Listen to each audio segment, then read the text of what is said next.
Isang mapagpalang araw po sa inyong lahat at welcome po mga ka-Church of the Living Faith sa ating daily devotion. At muli po ako ang inyong lingkod, Nurse Aisa. At ngayong araw po, bago po magtapos ang bagong taon, I would like to greet everyone. Merry Christmas! And Happy New Year. Harinawa ay ang bagong taon po na papasok sa atin ay atin pong maranasan ang nag-uumapaw na pagpapala ng Panginoon sa buhay ng bawat isa. At ngayong araw po, I would like to share with you a Bible verse that has influenced me this past few days.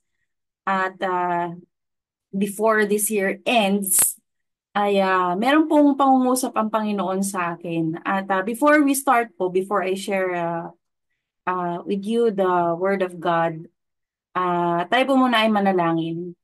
Dakila namin Diyos, kami po buong puso nagpapasalamat sa inyo, Panginoon, sa araw pong ito. Tumingi po kami ng kapatawaran, Panginoon, sa mga kasalanan aming nagawa, Panginoon. Inaamin po namin, Lord, na kung kami po ay malayo sa inyo, Panginoon, wala po kaming magagawa. At sa mga oras nito, Panginoon, pakalinisin niyo po kami ng banal na dugo ng Panginoong Yesus. At dakila naming Ama, hiniling namin, Panginoon, na gabayan po ninyo kami sa pamamagitan ng kapangyarihan ng inyong Banal na Espiritu Santo. Lord, itago niyo po ako sa likuran ng inyong krus. At use my thoughts, use my mouth, Lord, and let it be a vessel of your power, of your words, Father God, so that whoever will be listening, Father God, who will be hearing these words, Father God, will be enlightened, will be delivered in the name of Jesus. And may your name be glorified, Father. And salamat po, Panginoon. And this is all we pray in Jesus' name. Amen. So muli po ay maligayang bagong taon na darating sa January 1. At ngayong araw po ay kumbaga, 3 araw na lang po yung binibilang natin bago tayo pumasok sa panibagong yugto ng ating buhay sa taong 2024. And before this year ends, nangusap po ang Panginoon sa akin. So, maring ang iba sa inyo po ay nagtataka na kung meron mang nagpo-follow sa Facebook account ko. Nung nakaraan po, I posted that I was depressed and I was going through something. So, that time, I deactivated my Facebook account. And then, later on, I activated again. And then, I deactivated again. Kasi nung time po na yon, nangusap ang Lord sa akin na for me to be silent in His presence. And for me to seek His presence more before this year ends. Kaya kung mapapansin po ninyo, kahit i-search po ninyo yung Facebook account ko ngayon, dalawang Facebook account ko, hindi po ninyo makikita. And then, ang makikita nyo na lang sa Messenger is yung aking dalawang account. So currently, I'm using a Messenger account. And I also deactivated my Instagram account. Ang naiwan na lamang po sa akin is a YouTube account, which I use like a television where I watch mga educational videos. So, yun na lang po yung naiwan sa akin. So, I had this conviction from the Holy Spirit to spend more time with God at not to update anything about my life. And I thank God for this opportunity to share the Word of God sa Church of the Living Faith Facebook page, bagamat uh, naka-follow po yung activated account ko before. So ngayon po, I'm just happy spending time with God nitong mga nakaraan, without watching anyone's or without following anyone's Facebook account. And para kasing I personally, Ang nangyayari kasi, parang I felt like, parang ang gulo na ng social media sa panahon ngayon. And maraming scammers na ginagamit yung Facebook, no? At parang, honestly, on my personal point of view, ang paningin ko ngayon sa Facebook is para ng palengke, parang ang gulo-gulo, ganyan. And this past few days, the Holy Spirit just spoke to me that uh, from the Bible verse, Romans chapter 12, verse 2, nakalagay po dito, do not conform to the pattern of the world, but be transformed by the renewing of your mind. Then you will be able to test and approve what God's will is, His good, pleasing, and perfect will. So, paano nga ba natin mata-transform or ang ating kaisipan? Paano ba ma-rewire ang ating kaisipan? Ang kaisipan ng tao, tatlo po ang dumidikta dyan. Ang salita ng Diyos, ang salita ng demonyo, at ang sarili niyang kaisipan. Yung sinasabi nung na pattern of the world dito sa verse na ito yung mundo na kung saan ay ginagalawan ng espiritu ni Satan. And si Satan, marami siyang ginagamit na kaparaanan to influence the people. Andyan yung music, andyan yung social media, andyan yung mga tao sa paligid natin, no? Even the very closest, yung closest person around us. He uses that to distract us and to conform ourselves to the pattern of the world. But, sinasabi nga po ng Bible, do not conform to the pattern of the world, but be transformed by the renewing of your mind. So, hindi lahat sa atin, no, pinanganak na nasa isang Christian family na tayo. Hindi lahat sa atin pinanganak na may karunungan na tungkol sa salita ng Diyos. At hindi lahat sa atin, no, bata pa lang, ay finifeed na about sa Word of God. Marami sa tao ang lumaki sa isang pamilya na hindi alam paano magbasa ng Bible. Marami din ang lumaki sa mga pamilyang na-involve sa satanismo, na-involve sa mga witchcrafts. And their minds were, ay kumbaga madilim ang kanilang kaisipan. At what they only knew, what they only know, ay yung ways na kinalakhan nila. And if someone uses, someone is used by God to share them the gospel, that's the time na nagkakaroon sila ng liwanag sa kanilang puso't isipan.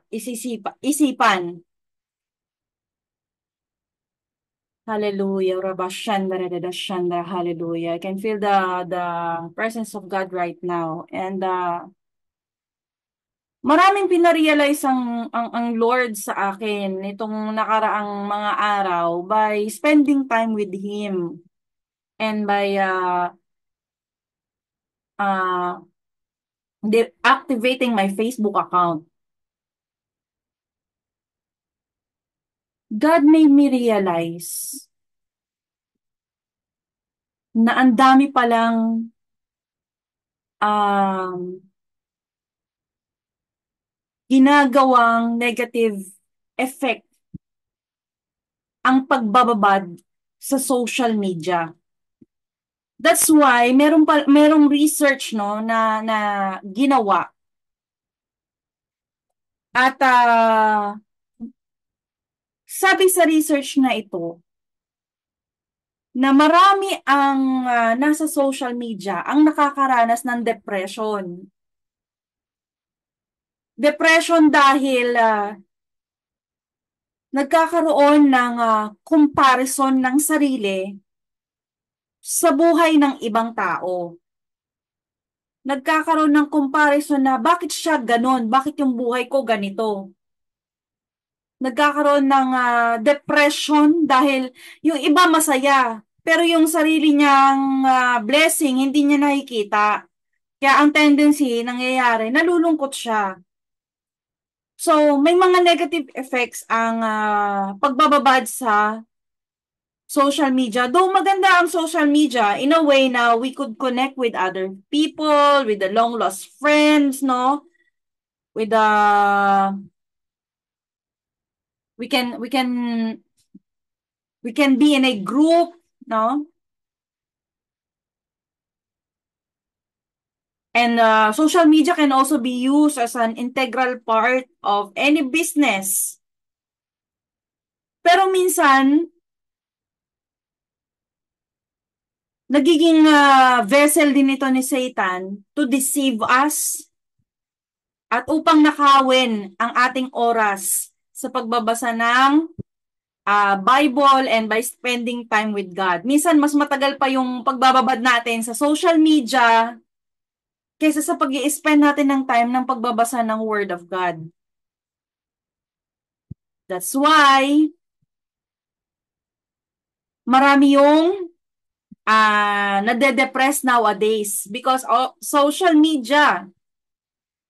Andyan din yung nagagamit yung social media para matempt yung iba na lalo na yung may mga asawa in a relationship, no? To still search for someone more beautiful than the person they have.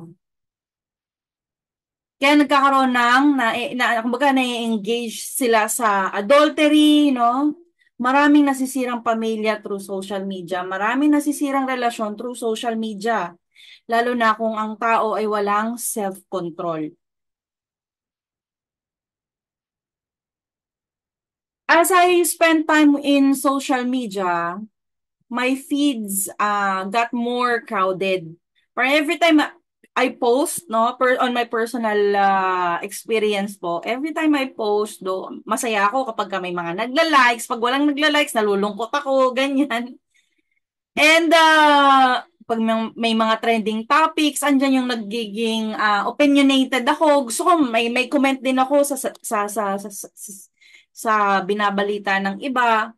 In which nangusap ang Lord sa akin na, why are you so opinionated?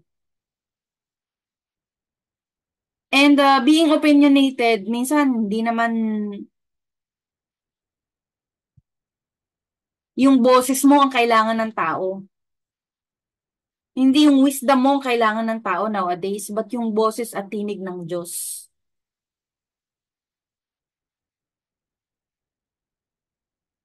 And I've come to realize na when I saw social media posts, you know that most of them are lies. Hindi lahat ng nakangiti sa social media ay tunay na masaya sa tunay na buhay. Dahil behind the scene, may kanya-kanyang pinagdadaanan. Hindi naman lahat, no, sa social media pinopost um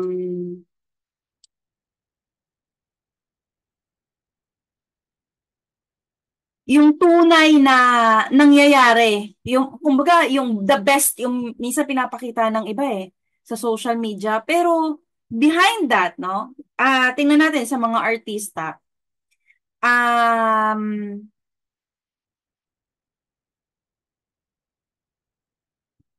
Makikita natin sa buhay ng ibang artista, they are very sweet. May mga sweet na couples na artista. Minsan kakainggitan mo pa nga sila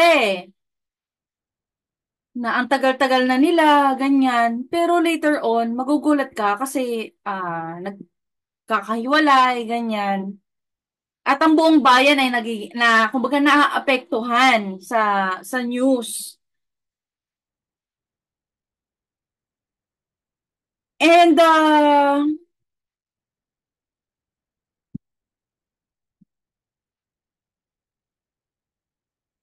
everyone shares their highlight reel on social media.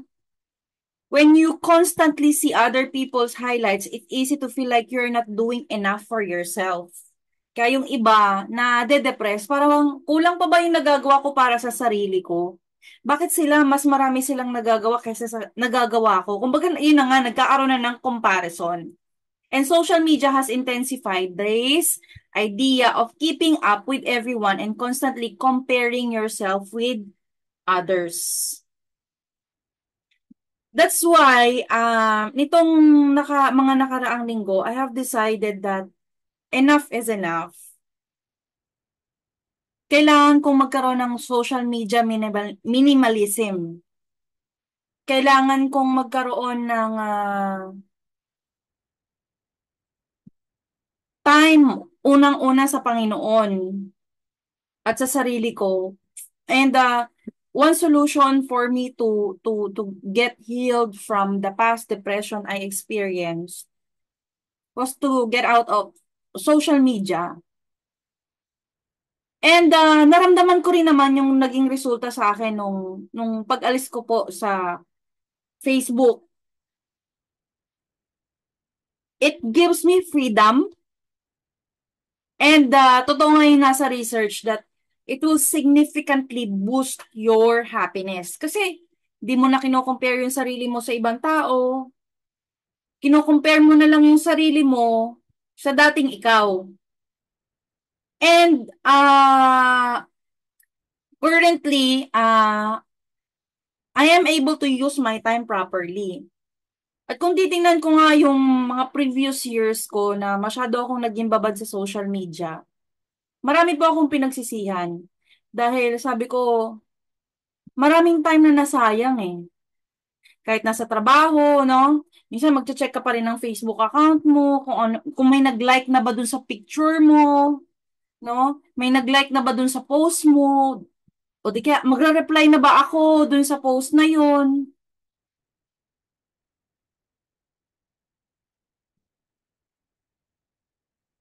Kaya, kumbaga, malaki din yung naging benepisyo po ng pag-alis po sa social media. And I am able to focus more sa kung ano yung mas importante sa ngayon. And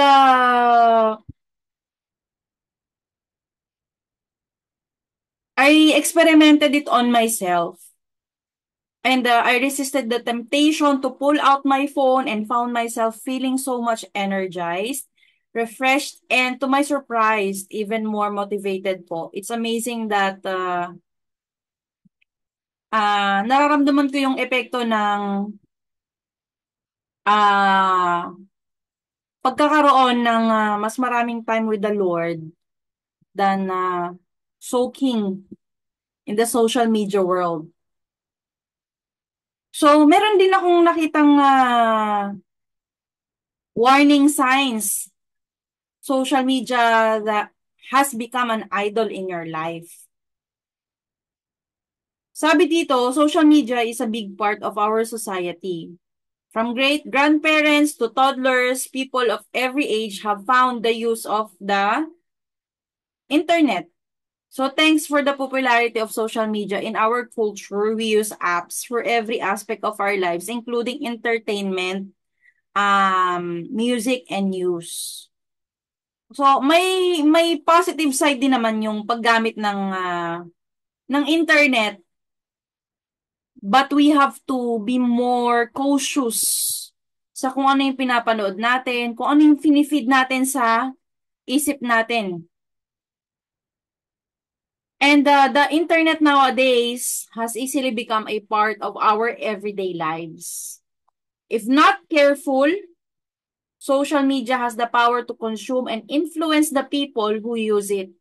In the event you feel the internet has taken over your life, it may be time to consider if social media has become an idol in your life.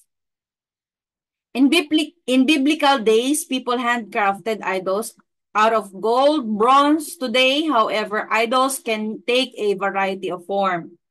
People make an idol out of being married, chasing their careers, or being famous. Anything that takes priority in your life over your relationship with God has become an idol to you.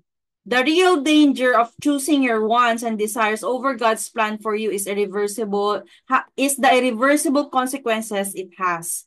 For some, social media has become an idol in your life, and that idol is just as dangerous as any other one. So the Bible warns Christians against making anyone or anything a priority in life over God. There are many stories of biblical men and women who have lost their families, communities, jobs, property, and even their lives at the hands of worshiping idols. Jesus makes it clear when he tells us that we aren't to worship anything other than God, as he mentioned in Luke chapter 4, verse 8.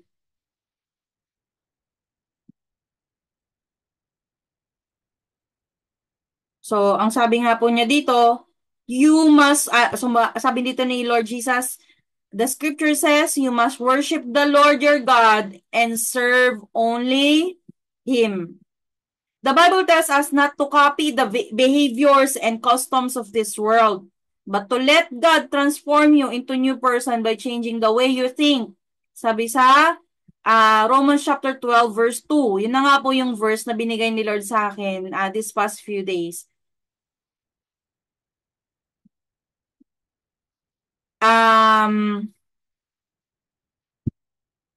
Sabi dito, do not be conformed to this world, but be transformed by the renewal of your mind. By testing, you may discern that what is the will of God, what is good and acceptable and perfect.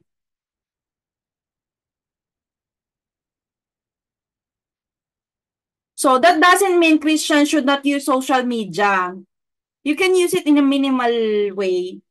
It means we should not be obsessed over it or let it influence us against the word of God. There is a right and wrong way to use the internet, and if social media has become an idol in your life, you are using it the wrong way. So Christians are not supposed to be influenced by the world, but instead we should be the influencers, raising the standard of what is considered right and wrong. So addiction to social media keeps us distracted from our relationship with God. Sabi pa po dito sa research na ito, social media has the power to bring people together, but if not used correctly, it can be a tool used in the hands of the enemy to hurt people. Cyberbullying and online harassment cause feeling of fear, feelings of loneliness and unworthiness, stem from the ability to see what someone else is doing while comparing their lives to yours. The enemy likes to use the opportunities to distract you from God's love for you and replace God's truth with feelings of fear, worry, and anxiety and stress. The more you watch and compare your life to someone else, the less likely you are to appreciate the life you have.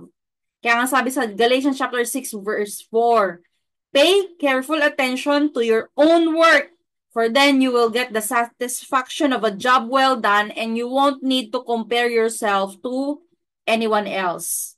When not used correctly, addiction has been proven to have lasting effects such as sadness, depression, anxiety, and psychological distress.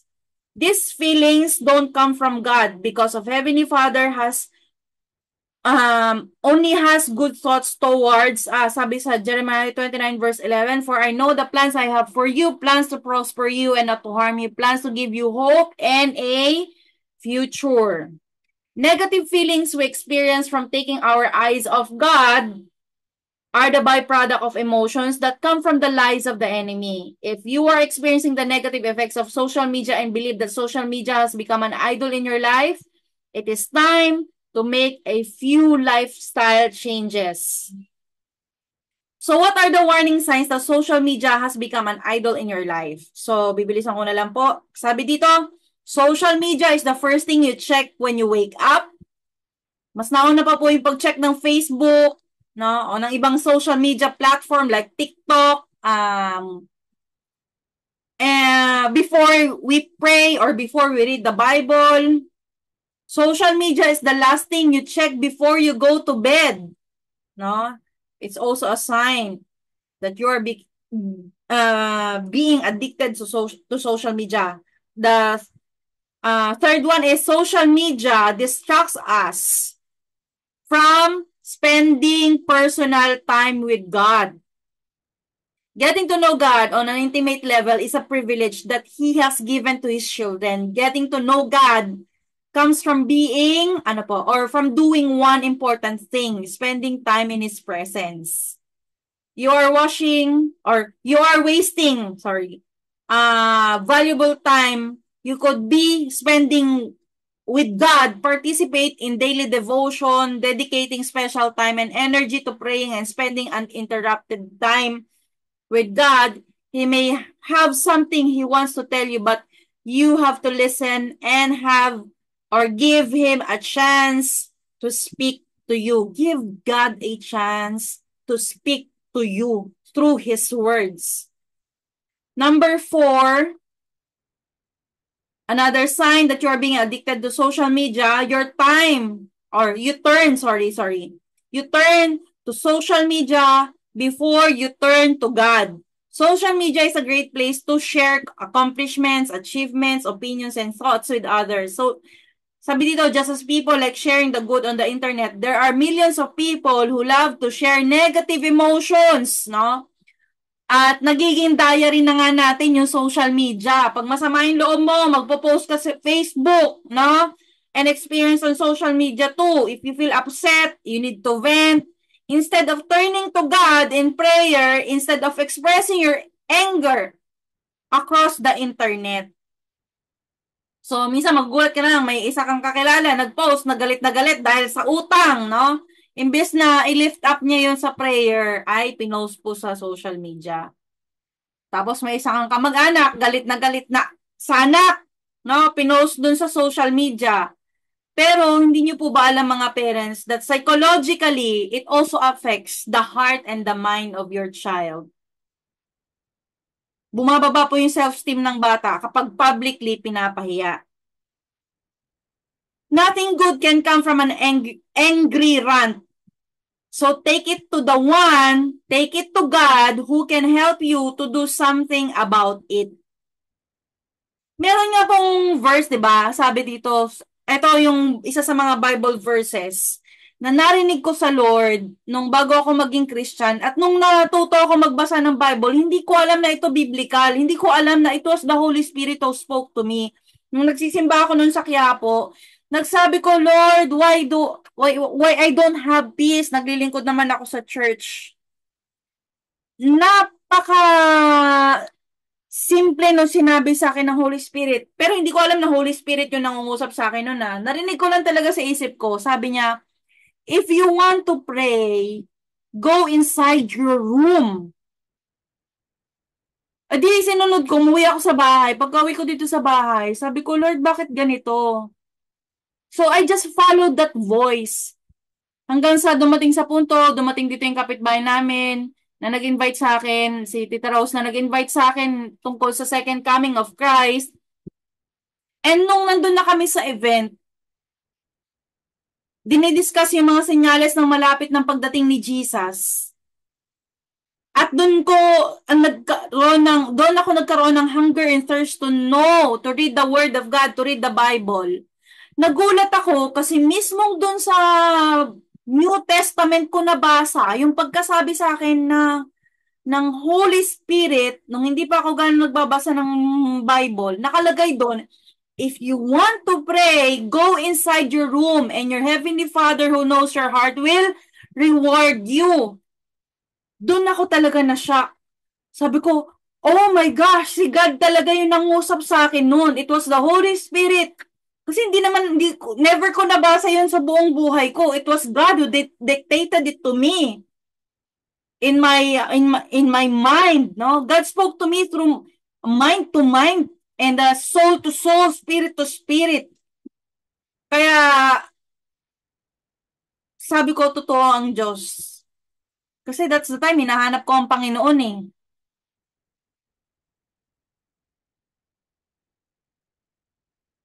Kaya natutunan ko, may mga times na nagagalit pa rin ako. Inamin ko naman po yun. And hindi ko makontrol yung sarili ko. Minsan, pag nagagalit talaga ako, nakikita ng Diyos yun. And after ko magalit, nandyan yung kinukonvict din ako ng Holy Spirit na to repent. And this anger na nararanasan ko ngayon, it must have been a result of the imbalances in my thyroid hormones. Na kapag ito nagkaroon ng imbalances yung thyroid hormones ko, naapektuhan po yung emotions ko, yung mood ko. And I'm really praying to God na healing, complete healing, that uh, everything will be balanced in my thyroid. Kasi miraculously, na hindi ko maranasan yung radiation, hindi ko maranasan yung operation. Kasi naniniwala pa rin ako that it's still, no, the word of God who will be able to heal me. Sabi nga nung babaeng 12 taong dinudugo, sabi niya na mahawakan ko lang ang laylayan ng Panginoon, gagaling na ako. May mga ibang Bible characters na sinabi sa Panginoong Hesus, sa isang salita mo lamang, ako ay gagaling na. Kaya I'm holding on to that faith. Kahit po ako ay nurse, naniniwala po ako sa mga miracles ng Diyos. Na may mga miracles ng Diyos na hindi mo kailangan mag-undergo ng any surgery. Sometimes, most of the time, may mga sakit, may mga karamdaman na ang dahilan po ay spiritual. At may mga physical na karamdaman na spiritual o espiritu ng Diyos ang kailangan at ang susi at sagot. So, panglima po na senyales na you are addicted to social media. You care more about what your followers think than what God thinks. When posting on social media, we must consider our motives behind the things we share on the internet. Sabi sa Galatians chapter 1 verse 10, maganda pong verse na to. Pati ako napaisip nung nabasa ko ito eh. Sabi dito, am I now trying to win the approval of human beings or of God? Ito yung mga likes and share, no? Or am I trying to please people? If I were still trying to please people, I do not, or I would not, again, if I were trying to please people, I would not be a servant of Christ.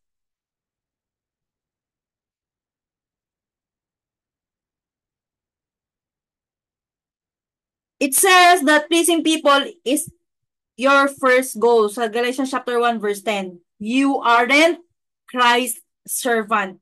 Consider the things that you are posting on social media. Are your actions glorifying God, or are you posting to please and gain the attention of people? Ito po yung nangyayari sa panahon natin ngayon, lalo na sa social media. May mga tao na kapag konti lang yung likes, nade-depress. And they want to gain attention of people around them. So, brothers and sisters, I encourage you that we should pray and ask God to help us to use social media without abusing it. So, I hope this helps. And nawa po napagpala po ang bawat isa sa atin. At hanggang dito na lang po. At tayo po ay manalangin. Dakila naming Diyos, kami po ibong puso nagpapasalamat, Panginoon, for making us realize that we should not conform ourselves in the patterns of this world, in the patterns of what we are seeing in the social media platforms, but help us, Lord, to transform ourselves through the Word of God. Lord, we just entrust everything into your hands, and we pray that everyone, Lord, will be blessed with a new and transformed mind this coming 2024. Help us to see the new beginning, Panginoon, na ginagawa mo po, Panginoon, sa buhay ng bawat isa sa amin. Lord, bless our families. Maranasan po namin, Panginoon, na masaganang pagpapala mo. Maranasan din ng bawat isa ang kagalingan, Panginoong Diyos, na nagmumula po sa iyo. Spiritually, emotionally, physically, bigyan mo po kami ng kalakasan, Panginoong Diyos. Because apart from you, Lord, we cannot do anything. Kami po ay mahina, Panginoon. Marami kaming bagay na hindi kayang gawin kung wala ka po, Panginoong Diyos. Kaya sa taon pong ito, Panginoon, na malapit na pong matapos ang taong 2023, salamat, Panginoon, for all the trials, for all the blessings na naranasan namin sa taong ito. At nawa, Lord, magsilbi pong lesson, Panginoon, sa bawat isa sa amin, ano man yung napagdaanan namin sa mga nagdaang araw sa taon pong ito at sa mga nakaraan pang taon. At nawa, Lord, ay sa taong darating, maranasan namin, Panginoon, ang kapayapaan sa kabila ng maaaring makasalubong kami, Panginoon, ng mga pagsubok sa darating na panahon.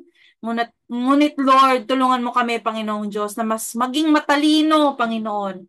Mas lalong lumalim ang aming pananampalataya sa inyo, Panginoon Diyos, sa darating na taong 2024 hanggang sa dumating ang Panginoong Yesus. On your second coming, Panginoon, ihanda mo po kami, Panginoon, sa rapture na darating, Panginoong Diyos. At help us to focus and fix our minds on the Lord Jesus Christ. Salamat po, Panginoon, and may your name be glorified, Father. And this is our pray in Jesus' name. Amen and amen. So to God be all the glory, everyone. Please do like and share our the videos on Church of the Living Faith Facebook page. Marami po kayong matututunan, marami kayong